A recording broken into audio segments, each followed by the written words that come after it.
Kalau Bapak Ibu pernah dengar istilah alumni 212, pernah dengar nggak?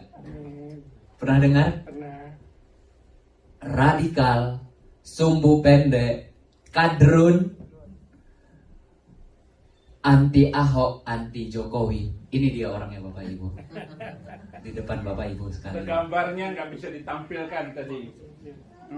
Kenapa seorang anti Ahok, anti Jokowi, kadrun, alumni 212 bisa menerima Tuhan Yesus sebagai juru selamat? Amin. Ada 3 alasannya buat hidup saya pribadi Bapak Ibu.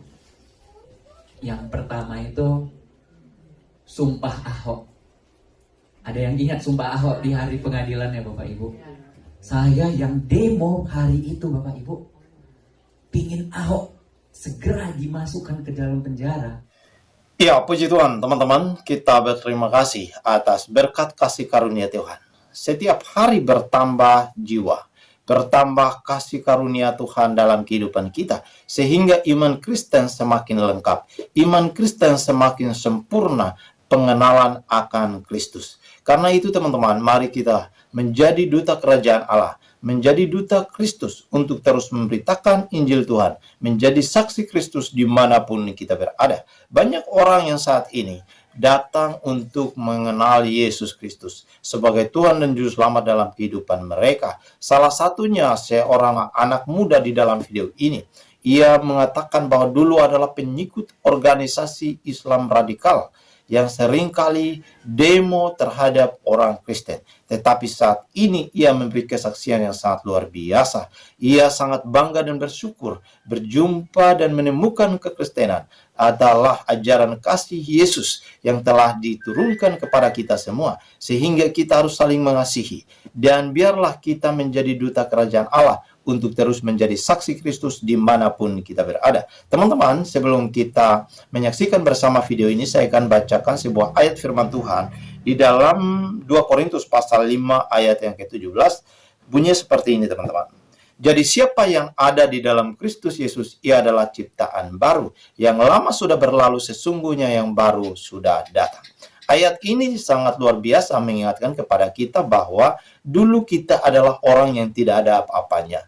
Kita orang yang ada di dalam kegelapan, orang yang tidak mengenal Tuhan. Tetapi saat ini Tuhan memilih kita untuk menjadi duta kerajaan Allah, menjadi saksi Kristus, dan memberitakan Injil Tuhan. Lah, langsung aja teman-teman, kita simak bersama video ini.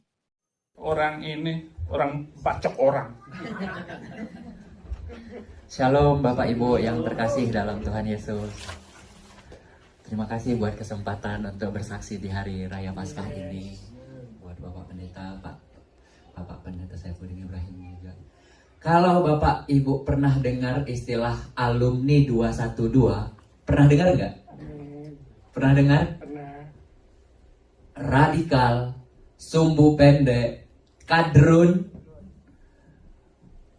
anti Ahok, anti Jokowi. Ini dia orangnya Bapak Ibu. Di depan Bapak Ibu sekalian. Gambarnya nggak bisa ditampilkan tadi. Kenapa seorang anti Ahok, anti Jokowi, kadrun, alumni 212 bisa menerima Tuhan Yesus sebagai juru selamat? Amin. Ada 3 alasannya buat hidup saya pribadi Bapak Ibu. Yang pertama itu sumpah Ahok. Ada yang ingat sumpah Ahok di hari pengadilan ya Bapak Ibu? Saya yang demo hari itu Bapak Ibu, pingin Ahok segera dimasukkan ke dalam penjara. Kita mendesak. Begitu dengar sumpah Ahok di bulan Mei 2017, merinding saya Bapak Ibu. Kalau orang lain biasanya di detik-detik akhirnya itu kebanyakan menangis, tapi Ahok tidak. Ahok lantang, merasa dizalimi dan bersumpah satu persatu akan dipermalukan. Merinding saya waktu itu Bapak Ibu. Begitu dengar itu, saya tanya ke Tuhan saya, ya Allah, siapa yang ngasih iman ke Ahok? Kok kuat banget ini orang? Kami jutaan orang loh, demo di Monas Bapak Ibu, berjilid-jilid. Bapak Ibu semua tahu, semua orang tahu kejadian 212 tahun 2016. Semua orang tahu politik Indonesia. sejarah kelam untuk pilkada DKI. Tapi saya termenung. Sorenya saya buka Twitter, Bapak Ibu. Saat saya buka Twitter, saya lihat ada satu gambar. Mohon izin saya dari laptop saya.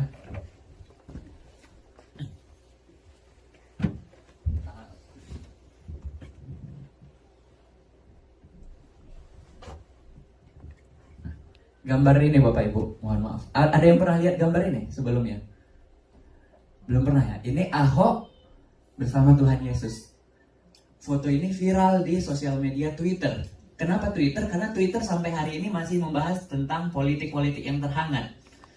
Ya, Facebook tidak, Instagram tidak, tapi Twitter masih membahas. Begitu saya lihat gambar ini, saya tertegun Bapak Ibu. Saya bilang dalam hati saya, hebat banget ya orang Kristen menggambarkan Tuhannya sedekat itu. Saya, dalam hati saya Bapak Ibu.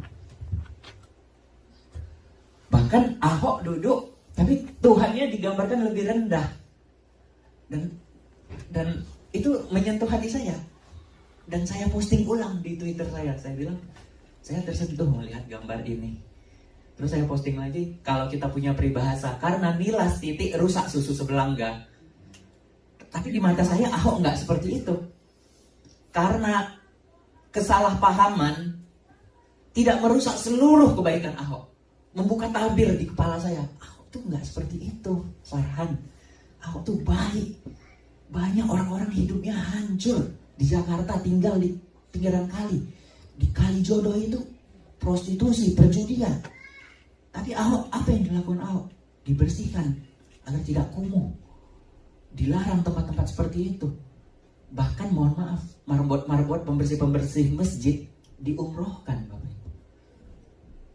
Tersentuh hati saya. Dan di hari itu juga, mohon maaf, saya tinggalkan kepercayaan saya yang lama Islam. Tahun 2017, tapi saya mengalami pergumulan Bapak Ibu. Apa benar Tuhan Yesus ini Tuhan? Bergumul panjang, masuk tahun 2018. Viral dokter Terawan tentang cuci otak, sampai Presiden SBY pun turun tangan. Saya ketik siapa dokter Terawan ini? Ternyata seorang dokter dan juga sekaligus TNI Jenderal. Waktu saya buka YouTube, yang terbuka itu video dia lagi nyanyi. Hidup ini adalah kesempatan. Waduh, dengar liriknya aja merinding saya Bapak Ibu. Saya bilang, ini lagu apa? Saya bilang. Jadi saya ketik lagu, judulnya Hidup Ini Adalah Kesempatan. Ternyata lagu rohani. Saya baca, saya dengar liriknya. Oh Tuhan, pakailah hidupku selagi aku masih kuat. Waduh, merinding saya. Dan ternyata bukan saya yang merinding. Begitu saya baca komentarnya, banyak orang Islam merinding dengar lagu ini Bapak Ibu. Bukan saya sendiri ternyata. Bapak Ibu, bukan nanti di YouTube lagu itu. Saya Muslim, tapi saya senang sekali dengar lagu ini. Saya pun sampai, ini lagu rohani orang Kristen. Ini doa. Dia minta dipakai sama Tuhan. Bukan minta kami mau hidup kaya, bebas hidup di dunia. Enggak, ternyata mereka pengen dipakai, pengen bermanfaat sama Tuhan. Merinding saya Bapak Ibu. Sejak hari itu saya kepikiran, saya mau ke gereja. Saya mau ke gereja Bapak Ibu. Tapi saya nggak punya teman Kristen. Dan kalau saya pergi ke gereja, saya ada ketakutan kalau mereka ketik. Karena saya sering lihat di depan gereja ada meja Bapak Ibu. Saya pikir isi absen, periksa KTP. Kalau periksa KTP Islam, terus mereka buka Facebook atau buka apa gitu, diketik nama saya Rada Farhan. Mohon maaf belum memperkenalkan diri. Rada Farhan. Ternyata fotonya foto yang kayak tadi, bendera hitam, ada senjata, ada ini itu. Orang kan jadi takut. Nanti dikira mata-mata. Apalagi kasus pengeboman gereja di Indonesia nggak sedikit ya Bapak Ibu. Takutnya menimbulkan trauma. Saya takut sendiri. Gimana ini caranya Tuhan biar ke gereja? Tahun 2019 masuk, baru dapat. Langsung saya diongkosin orang Denver Bapak Ibu. Begitu saya tahu orang Denver yang ngongkosin, kami saling kenal, ternyata yang ngongkosin orang Kristen. Sampai saya bilang, aduh Tuhan, lemas kaki saya Bapak Ibu. Ini siapa yang ngerencanain? Saya bilang, 1 tahun 2 bulan saya hubungin semua orang. Saya mohon maaf, keluarga kurang mampu Bapak Ibu. Orang tua saya guru honorer. Saya bilang, siapa yang ngerencanain Tuhan? Begitu sampai Denver tahun 2021 bulan Mei. Jadi bulan depan ini saya 2 tahun Bapak Ibu di Amerika. Begitu sampai Denver saya langsung ke gereja dan dibaptis. Jadi kalau tadi saya dari 212 Bapak Ibu, sekarang saya 121. Filipi 1 ayat 21. Hidup adalah Kristus dan mati adalah keuntungan. Dan ada kelanjutannya Bapak Ibu, Filipi 1 ayat 22. Kalaupun aku harus hidup, maka aku akan bekerja menghasilkan buah. Salam kenal dari saya. Selamat Hari Paskah. Salam. Ya, puji Tuhan. Mari kita bersyukur dan berterima kasih bahwa setiap hari, setiap jiwa-jiwa datang mengenal Yesus Kristus sebagai Tuhan dan Juru Selamat dalam kehidupan mereka. Dan ini adalah buah dari kesaksian kita, buah dari pemberitaan Injil. Karena itu teman-teman, mari kita terus menjadi duta Kristus, menjadi saksi Kristus dimanapun kita berada. Dan biarlah kita berdoa juga buat para murtadin yang telah menerima Yesus Kristus. Dan biarlah ada murtadin baru yang akan datang dan mereka akan menyatakan iman mereka kepada Yesus Kristus sebagai Tuhan dan Juru Selamat dalam kehidupan mereka. Biarkanlah seluruh bumi, seluruh dunia boleh menyaksikan kemurahan Tuhan, merasakan kebaikan Tuhan dalam kehidupan mereka, dan mereka akan dilawat. Firman Tuhan berkata bahwa setiap lidah, setiap lutut akan bertelut, dan setiap lidah akan mengaku bahwa Yesus Kristus adalah Tuhan dan Juru Selamat dalam kehidupan mereka. Terima kasih banyak teman-teman. Tuhan Yesus memberkati. Shalom.